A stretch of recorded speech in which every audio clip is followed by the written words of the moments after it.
We heard in the opening keynote that Gary Rochelle does not believe in the word war. Am I right, Gary? That we're not in a technology cold war, maybe a skirmish, a spat, a kerfuffle, maybe fisticuffs, but not war. But we are here to discuss with our expert panelists here whether in fact what's happening between the US and China transcends trade war to technology war. Let me ask each of my panelists in turn what they think on this idea. Because again, a war sets up a certain way of thinking, imagery, but also a time frame. It suggests there'll be a winner and a loser. It has a certain zero-sum nature to it. Is this what we're in? Are we in a tech Cold War, a US-China Cold War? Maybe we can start with you, Mike. First, I just want to say, while Adam was speaking, I Googled a very interesting fact. The leading cause of death for helicopter pilots is helicopter crashes. I don't know if you knew that. Fascinating. Yeah. I'm not sure if it's Cold War level yet, but I see a path towards that. I think what we're seeing is the beginnings of a potential decoupling of the United States and China from each other, economically, technologically, politically. We're not there yet, but the groundwork is being laid for it. And on the first panel, we heard, I think it was Gary who said something along, the institutions in the United States that were normally stable enough to manage these issues aren't what they used to be, in a sense. And I think that's going to be a major issue going forward. I think we are absolutely heading towards Cold War, possibly, but definitely on the path to a decoupling and a separation. Okay, great, thank you. Anne, what do you think? So I'm a little less optimistic. I'm actually more pessimistic than Michael here. Because back 20 years ago, under the George W. Bush administration, they actually had already designated China as a pure competitor to the US. And so they actually wanted to contain China back then, but then 9/11 happened, and so they got distracted. And so now they're basically just revisiting that strategy that was just possibly put on a shelf, but it never disappeared. And we're seeing a lot of U.S. actions already that would point to, greater hostility with China, such as basically putting restrictions on Chinese companies doing business in the U.S., such as putting Huawei on the blacklist, and also putting restrictions for U.S. companies to do business with Chinese companies. Clearly blocking visas for students and scholars to work on research in the U.S. So this clearly is a very negative downturn here. And the negotiators with the Chinese basically have asked them to relinquish Made in 2025, which is China's industrial policy, right? So this is a very tech-centric focus for a so-called trade war. It's really about Washington's obsession with the fact that China may take on global tech leadership, and this would have major implications for America, simply because where these tech supply chains will be in the future could determine who our alliances are, and certainly whoever has the tech leadership could also have an edge in national security issues. So I think we're already in a full-blown Cold War here. Okay, the night is getting gloomier as we go along. Let's see if Bill can bring a note of optimism and sunshine. The New Art of War, I call it the New Art of War after going back to read Sun Tzu, the original Art of War. I'm convinced that the nature of our relationship with China is more complex than the average American can understand. We're used to yes, no, friend or foe, black or white. But with China, we're now seeing that there are elements of both. And in the Chinese mind, they can handle that. They can manage that after thousands of years of conflicts.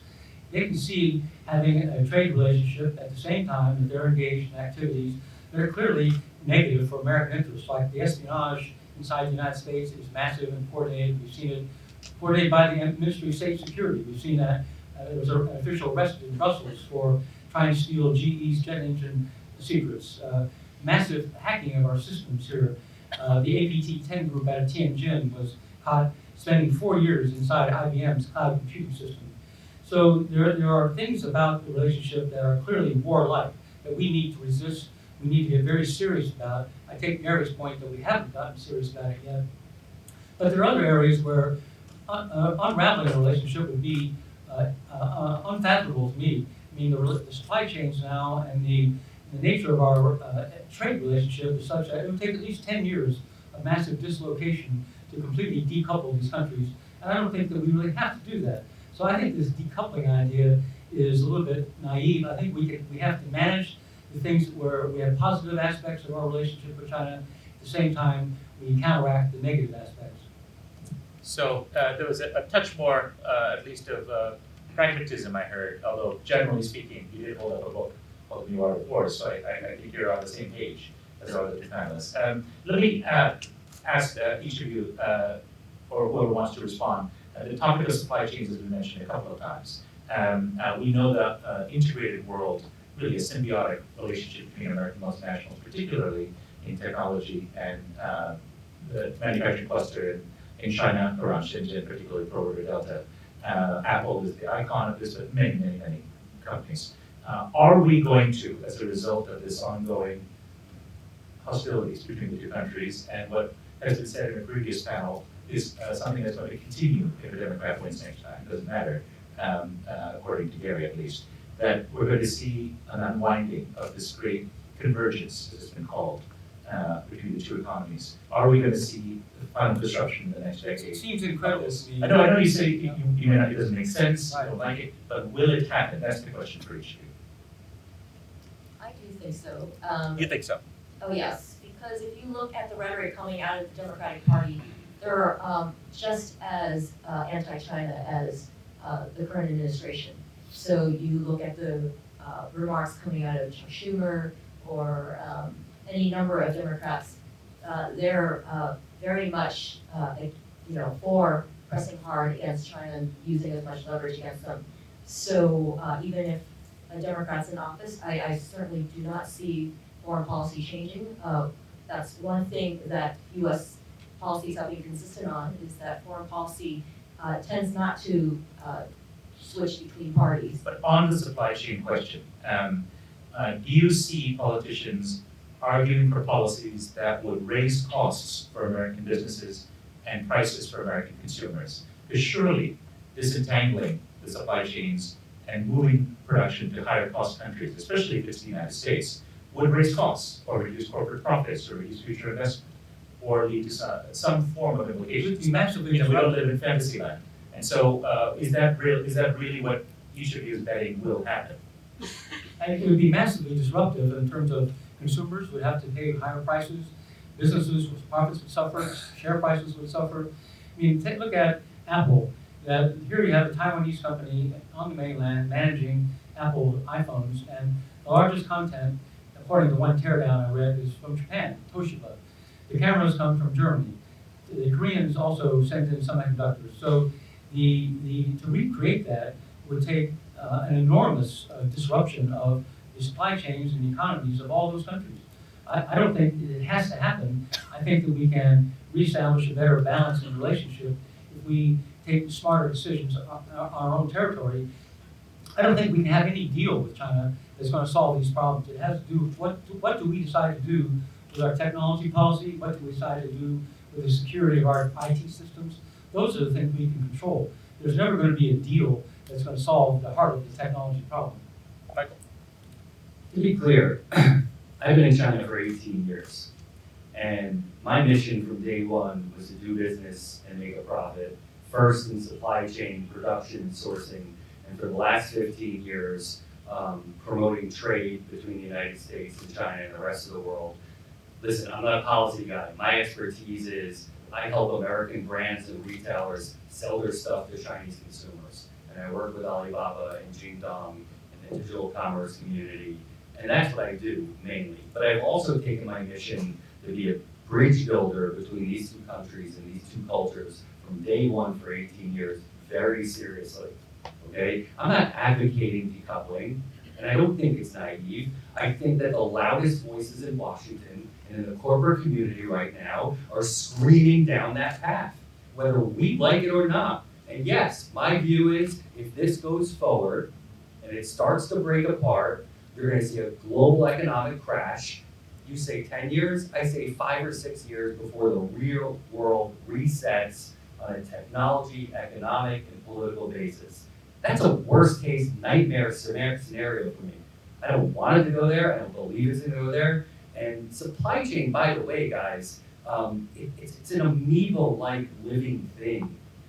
Production, and everybody thinks, when they say supply chain, you're talking about making things.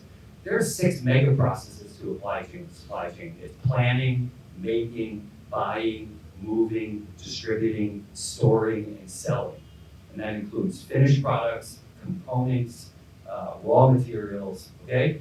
If that's where we're going, and that's what the voices in Washington are saying they want, it's not naive, this is what they're telling us. When I hear Pompeo's office 3 months ago, say, we will never find an accommodation with China because this is a dispute about a clash of civilizations, and he actually referred back to Russia and said, we're able to figure things out with Russia because they were white people too. That came out of the State Department.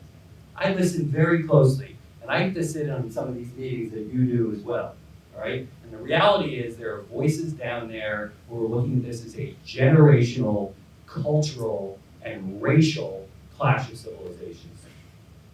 All right, that's reality. So, though we had one voice arguing the breakup of supply chains would not be desirable, we hear 2 strong voices suggesting it's going to happen over some time frame. Can I just Yeah. add why I believe this? Sure. Right? Because you have to understand who are the biggest voices and lobbyists in Washington. And while we had thousands of American companies go to Washington to protest the tariffs because they have supply chains in America, they are not the strongest lobbyists and voices in Washington. Who are the strongest voices? Well, you have Wall Street, and they were basically shut out of China, and so they were basically very upset and wanted access to China. Who else? Media companies like Facebook, Google, New York Times, they were shut out of China, right? They are not part of the supply chains, but they are very powerful voices in Washington. And so this, you have to understand the politics of what's going on and not just what's practically speaking here. So I have a different perspective. I follow the politics of American corporations closely as the US business editor for my publication. My previous job was China business editor, where I opened the Shanghai bureau and spent a number of years in China, seeing how US companies and others interact in China. So I saw the song that the Fortune 500 companies were singing when they come to China to see their often very profitable operations. Look at GM, look at Apple, look at many others. There are always complaints about IP and other issues, but they kept slipping down on the list of top 5 complaints. It was not a top 3 complaint as of the last few years before President Trump took over. That is, IP theft was not. On the American Chamber of Commerce rankings and so on, it was actually declining in importance in the last 5 to 7 years before President Trump took over. He made it an issue and created an opportunity or space for this to become a leading issue. Initially, in my conversations with US CEOs behind closed doors, they were not supportive of this line on China. But as time passed and as they saw the administration was here to stay, this was very important to the president, that they had a tax reform to pass that would be very advantageous to their interests, personal and corporate. They saw a deregulatory agenda that was extremely positive for certain aspects of US business. They began to fall in line, and they began to see the same people I've been seeing for 7 or 8 years singing a particular tune, which is broadly speaking that US-China economic business cooperation is in the interests of Americans. Change their tune to fall in line with the administration's line. That's what I've observed behind closed doors. Now, others will have different experiences. I'm open to your questions or criticisms, but I would say it's not Facebook or Silicon Valley. Their voices are not significant in Washington any longer. In fact, to quote a former Speaker of the House I spoke with recently, they're about to get their heads chopped off, but we just can't figure out what to do to them.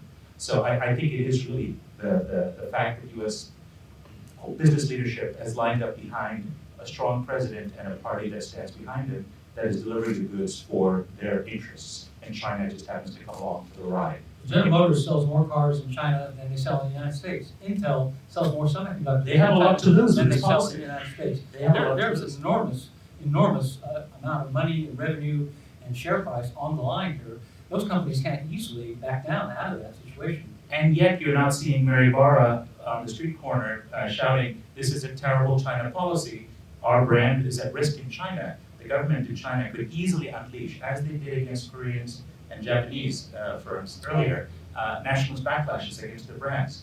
China has actually shown great restraint thus far. Mary Barra had a meeting with Donald Trump here recently in the White House. Nothing was said about what was actually discussed. She may have tried to educate him a little bit about what was at stake for her company. So this is a question to turn back to all of you to broaden this a bit from the supply chain question. If we look at the future technologies that everyone's interested in, 5G and Internet of Things, if you look at artificial intelligence, which has already been mentioned earlier on the panel, there is a reason to think that China is certainly at the cutting edge in some of these technologies.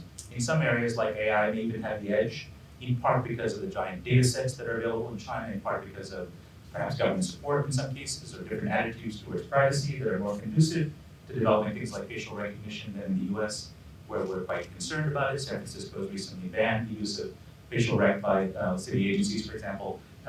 So I want to put that challenge to you guys, or at least a thought that's not conventional wisdom.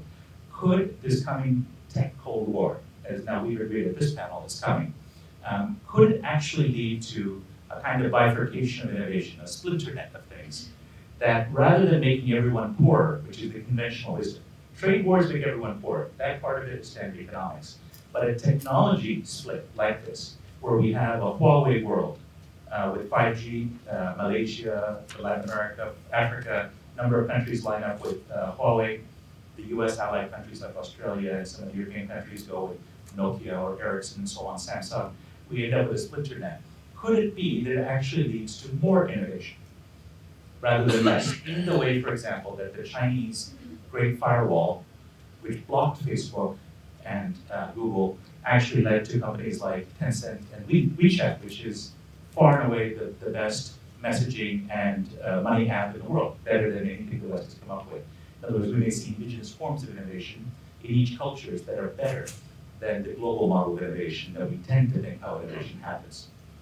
I disagree. I think that the global innovation model has been uniquely powerful in creating so many technological advances. And if you tear it apart and have two different technology zones, two different internets, two different sets of semiconductor makers, then you lose the dynamism, you lose the energy that exists in today's high-tech marketplace. So I would say that a division of the world into two different technology zones would be a negative. Okay, so you're a no. What do you think? I think it's too early to tell. It certainly is possible, anything's possible. If you have two zones, then you definitely don't have a winner-take-all situation, which then could foster more innovation. And so you gave very good examples of that. So I would say that it's possible. I think it remains to be seen. Okay, too early to tell. I agree with Bill. It would be a disaster. So my book is called The New Retail, Born in China, Going Global, How China's Tech Giants Are Changing Global Commerce. And by the way, we almost named it How China's Tech Titans Are Changing Global Commerce. And by the way, Rebecca and I have known each other for a long time, so I'm really happy to step on our toes there. But the whole idea is companies like Alibaba and Tencent and JD and Pinduoduo and Kaola, these are companies that are creating incredible new technologies and applications for AI, and they're changing the entire commercial world. And so I view it from the perspective of, we are now in the fourth industrial revolution, right? The first was powered by steam, the second by electricity, the third by technology, and the fourth by digital, right? This is a digital world. Digital touches every single part of our lives.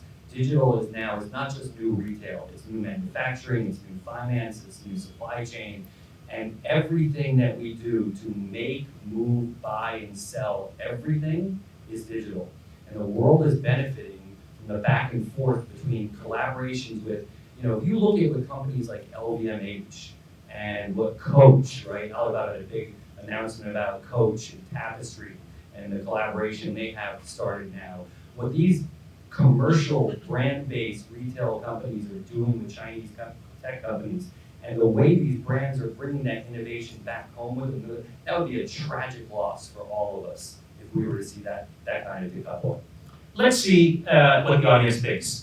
This is a spontaneous poll, but if you'll bear with me, it's unscientific, but let me put a question to you. And it's a forced vote, so even if you're not sure, you have to put your hand up one way or the other, just to make it a little more fun, all right? In this world of technological divergence, or the splinter net, where we see two different technology universes as positive, if we fast forward over the number of years, how many of you think that this will actually lead to less overall innovation? That's the first choice, raise your hand. The second one, how many think that it will lead to more overall innovation? Okay, so how many think less innovation? Hands up. Okay, how many of you think that it will lead to more innovation on average? The room is actually about 50-50 connected. Now, I didn't give you a choice to say it'll be equal or I don't know. This was just to have a bit of fun with it, but I'm surprised by the answer. I'm pleased to see that. That's actually more encouraging than one might have thought. Rebecca? Yeah, that Vijay, I love your new term, the splinter net. Exactly, it's the splinter net of things with the IoT world, right? Okay, I think we have to wrap there. we're gonna That wrap was it there. great, the splinter net. Very good, we'll leave it there.